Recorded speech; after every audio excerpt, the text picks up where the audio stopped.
testing for palindromes isn't something that you would normally see in your day-to-day work.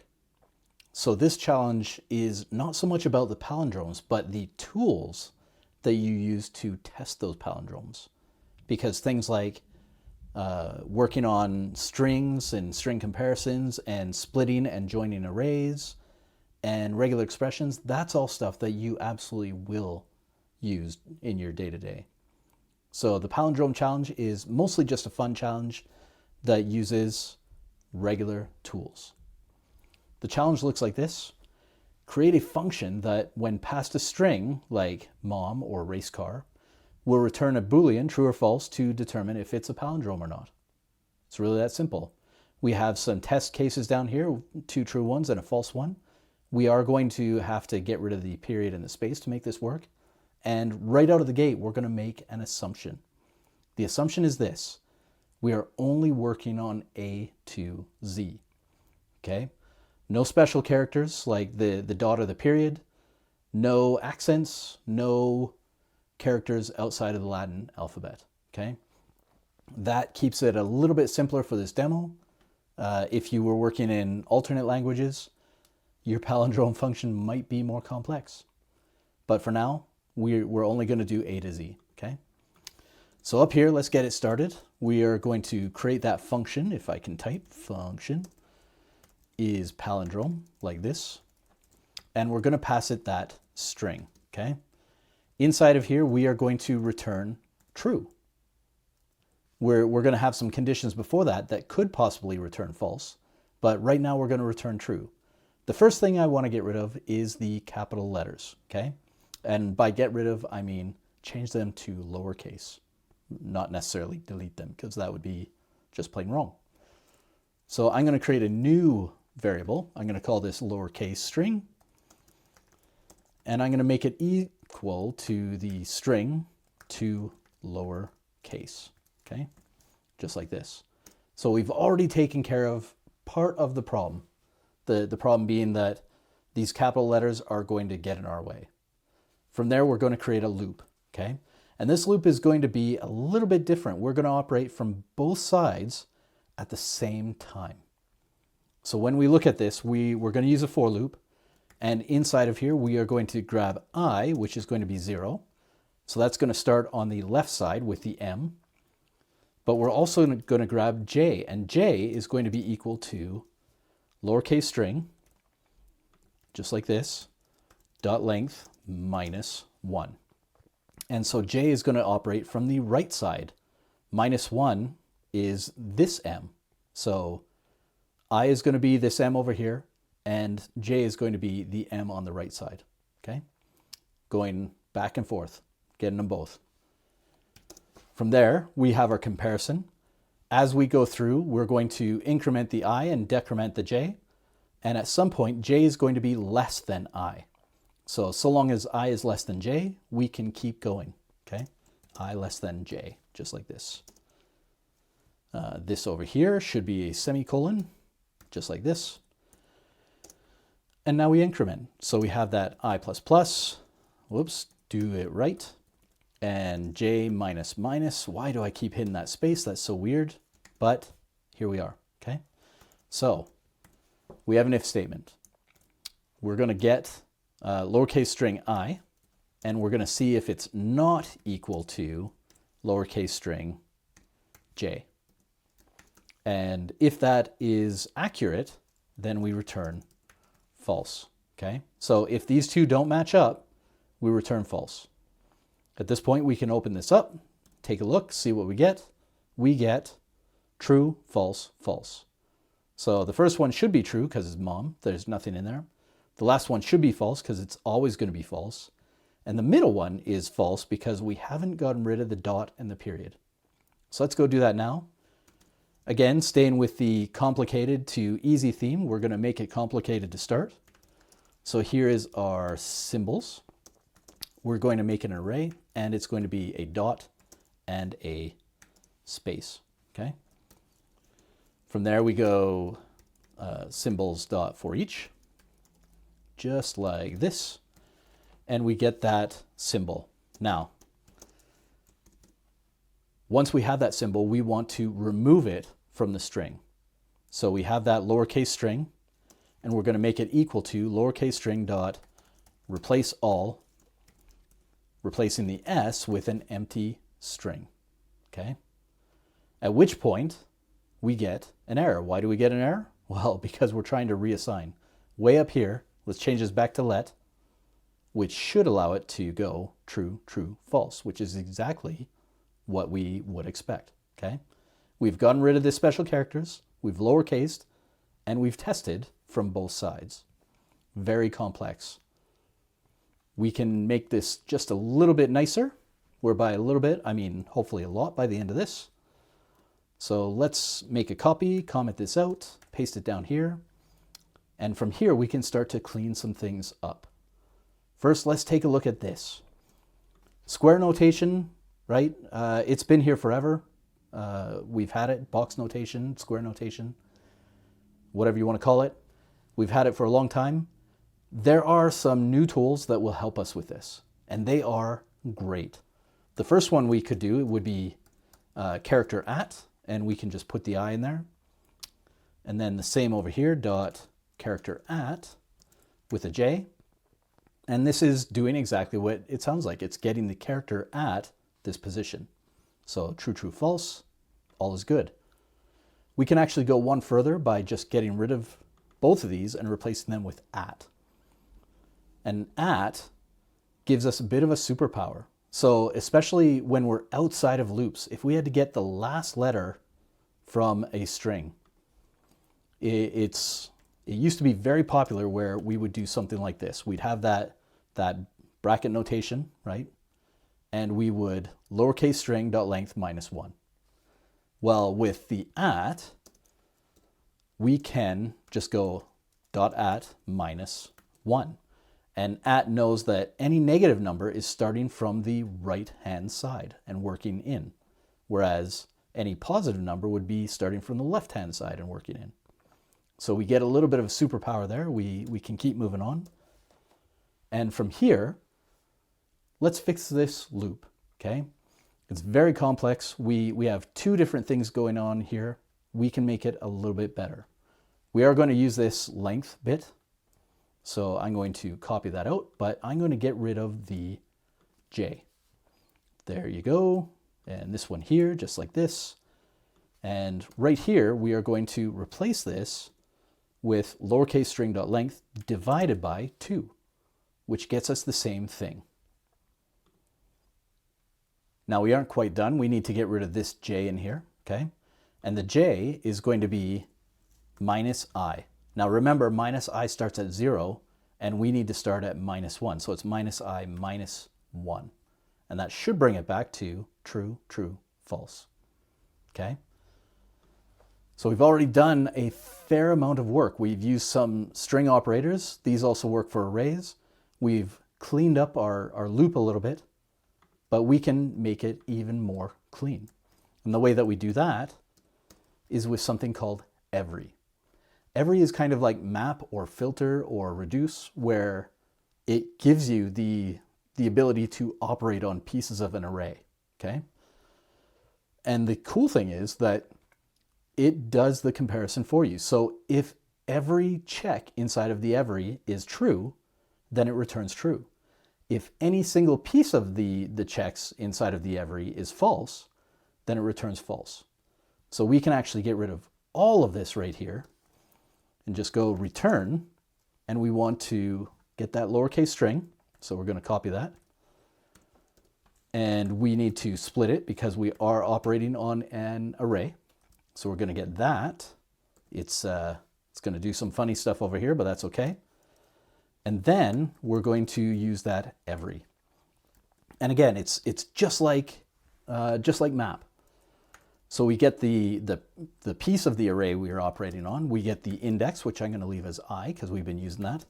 And we get the array itself, okay? And the array itself is very useful. I used to think that this was a copy. It is absolutely not. If you did array equals lowercase string dot split, it would basically be the same thing, okay? If we did this above here and tried to do something, then we would see that it would be equal. The key here is that we aren't doing that. In fact, we are creating the array ad hoc, right in line. So because we're doing that, we have no way of grabbing the array itself. It's hidden somewhere in between here. And so this array gives us access to that so that we can do stuff. Now, here's where our comparison comes in.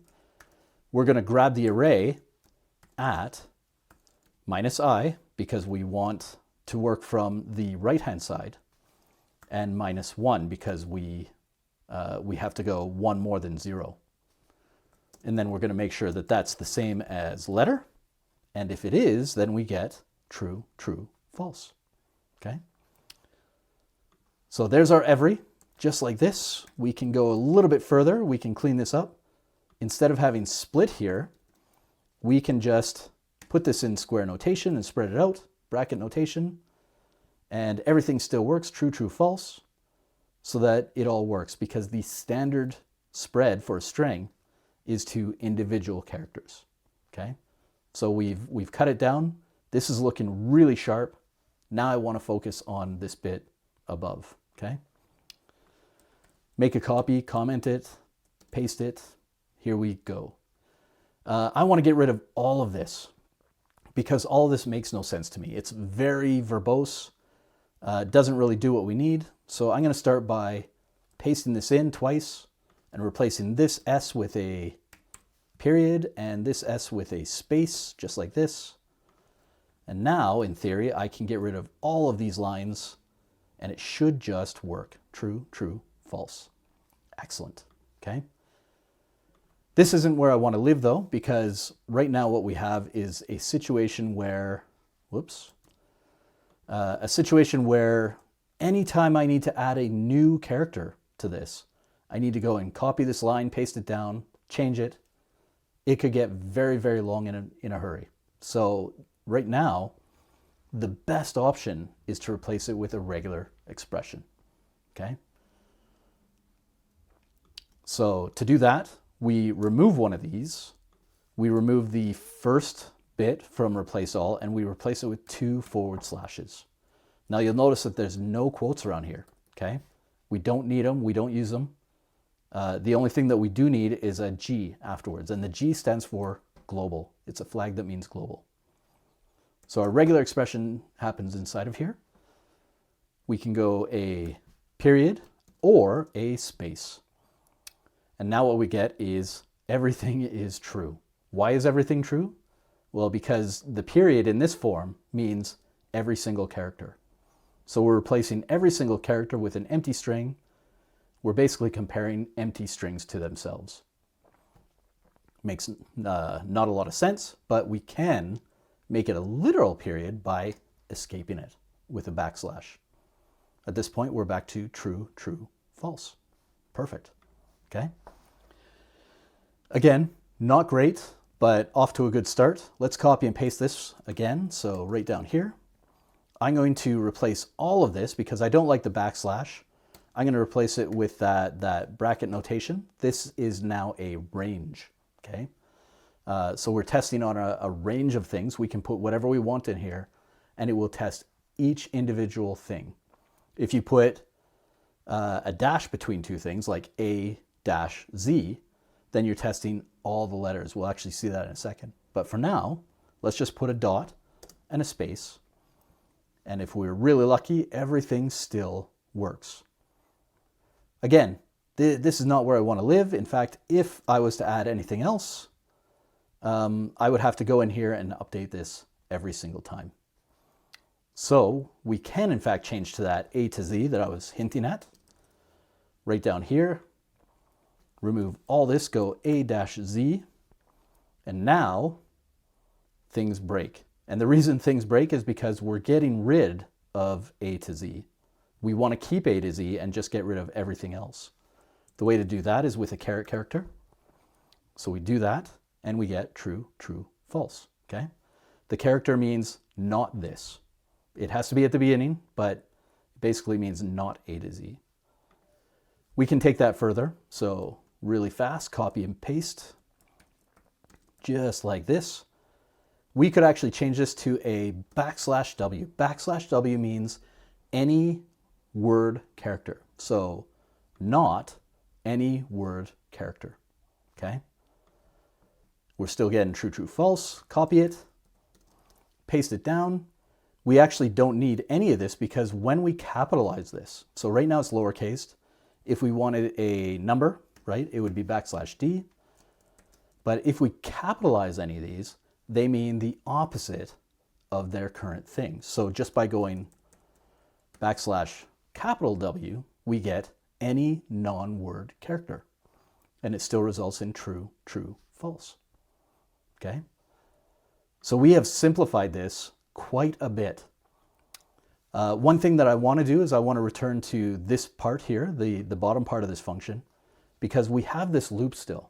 Every is a form of loop, and we can make this better. Okay? One of the ways that we can make this better is by testing this lowercase string against a regular expression that you create with the lowercase string. Sounds very weird. Let's take a look right now. So I'm going to copy this, paste it down. And the nice thing about doing it this way is that we can actually get rid of lowercase, okay, to lowercase. We don't need that anymore. So that's going to screw things up, but right here, we can go const regex, very common, equals new regular expression. And the capital R, capital E matter. Now, inside of here, we're going to grab this. It's going to be kind of the same as this, so we're going to spread it out. And then we are going to reverse it. And finally, we're going to join. And we have to join on an empty character, okay? Right after this, before the final parentheses, we're going to add a comma and an I. The I is a flag that means case insensitive. So we don't care whether it's capital or lowercase. We just want to test as if they were the same thing. And that's what the I flag does for us. Now down here, we get rid of all of this. We go regex.test. And so we're testing something against our regex. What are we testing? Well, we're testing this lowercase string, right? So boom. And that should give us true, true, false.